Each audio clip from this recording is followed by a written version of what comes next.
A new product launches, and early adopters rave about its potential, while the sales pipeline appears to be thriving for the next quarter. However, interest begins to wane. The number of calls drops, demos become repetitive, and every potential buyer wants to know who else in their industry is already using the product.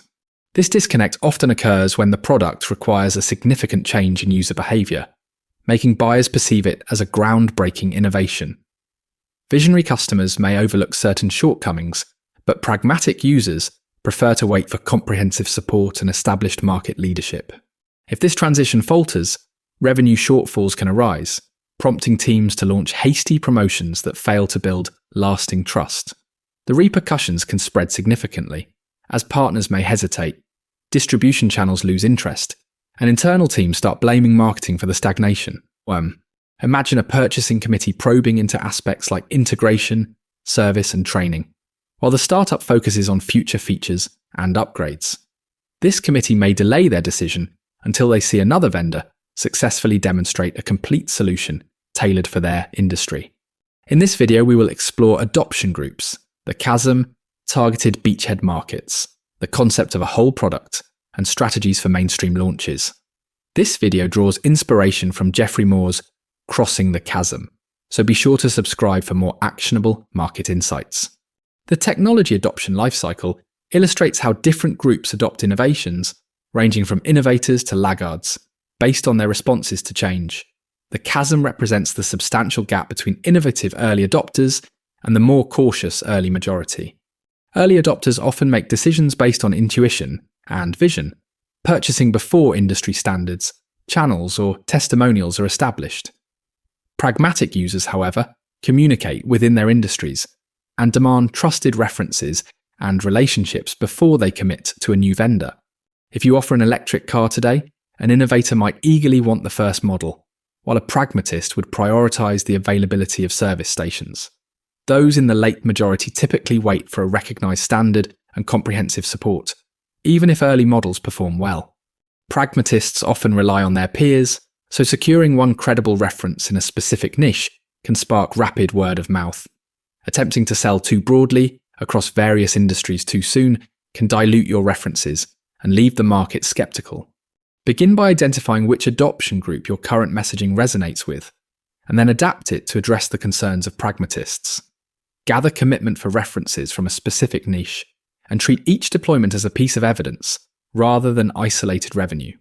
The term whole product refers to not just the core offering, but also all the additional elements customers need to achieve their desired outcomes. Early market participants may piece together missing components themselves, but mainstream customers expect the vendor ecosystem to provide complete support. When gaps in the whole product remain, ownership costs can escalate, and dissatisfaction can ripple through reference-driven purchasing networks. Pragmatists are more likely to support a vendor perceived as a market leader, as that leadership attracts third-party providers who enhance support and integration. Consider a team looking to purchase new document software, only to find that critical aspects like installation, training, and migration were not adequately planned. This project can become a drain on internal resources, leading the next prospective buyer to hear that the previous promises went unfulfilled. Successfully crossing the chasm requires offering a well-defined whole product that addresses a compelling need within a specific niche. This focused approach makes it easier to recruit partners since the missing components are clearly identified, scoped, and aligned with a particular outcome. Identify all the elements the niche requires beyond what ships, and assign these items to suitable partners, services, or internal plans. Treat delivery as a commitment in a relationship. Remember, one failed rollout could jeopardize future referrals within the niche. The D-Day strategy views mainstream entry as a crucial invasion, demanding concentrated resources on a single point of attack. A beachhead niche represents that initial segment, where the urgency of the problem allows the team to establish dominance quickly. A bounded niche fosters organic word-of-mouth communication, minimizing variables in sales and delivery processes. This focused approach accelerates the generation of references, documentation, and repeatable procedures more effectively than a broad market strategy. For instance, one document management vendor began by addressing regulatory affairs within drug companies and later expanded their influence across different departments. contractors leverage the same model in chemicals and refineries, then onto exploration and production, driven by similar documentation requirements. The first niche doesn't need to be the largest. It should provide sufficient revenue to support the complete delivery of the product. Strategizing for follow-on niches transforms a victory into a strategic sequence, akin to knocking down bowling pins rather than just one headpin. Select the niche by evaluating pain points, access, feasibility of a whole product solution, credibility, and potential for follow-on opportunities, then pursue it with full commitment. If this initial niche playbook proves beneficial, consider subscribing to access additional strategies that can help translate early momentum into mainstream traction.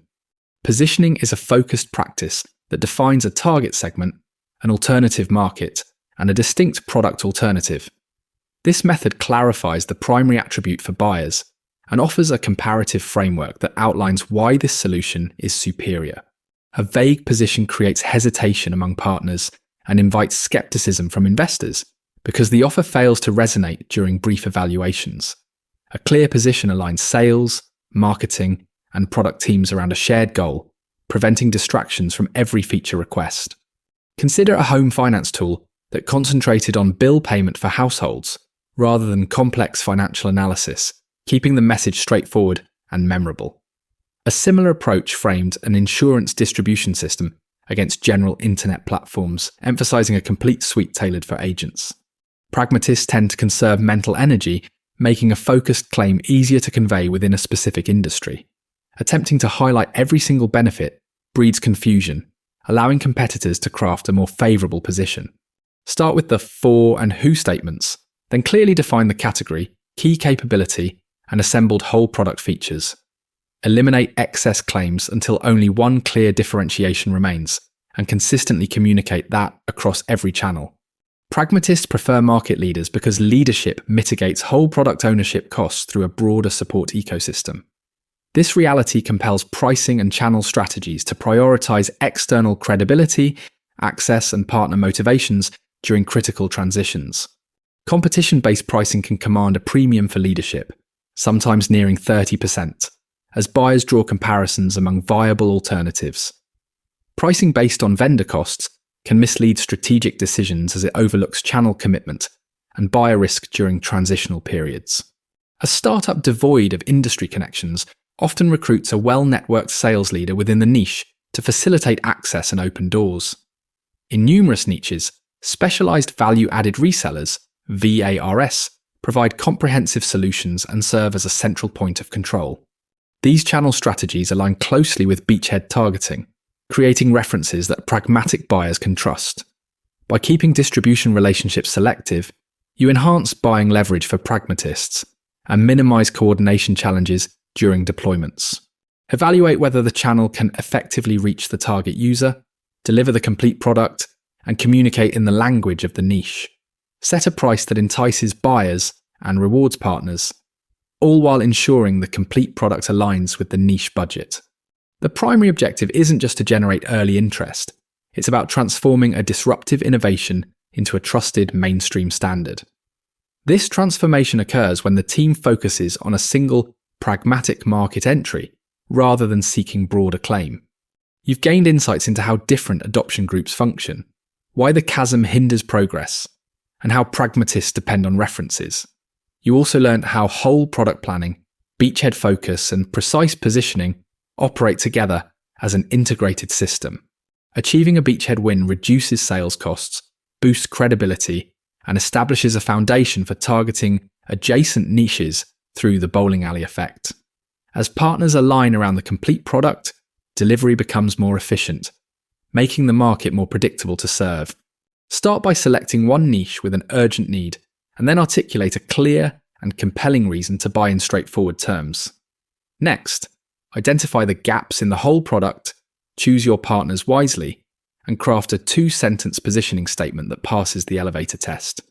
When every function aligns with the same market entry point, buyers will begin to share the offer with their peers, accelerating adoption. If successfully building mainstream adoption without unnecessary effort is your goal, consider subscribing for more structured guidance on navigating chasm crossing decisions.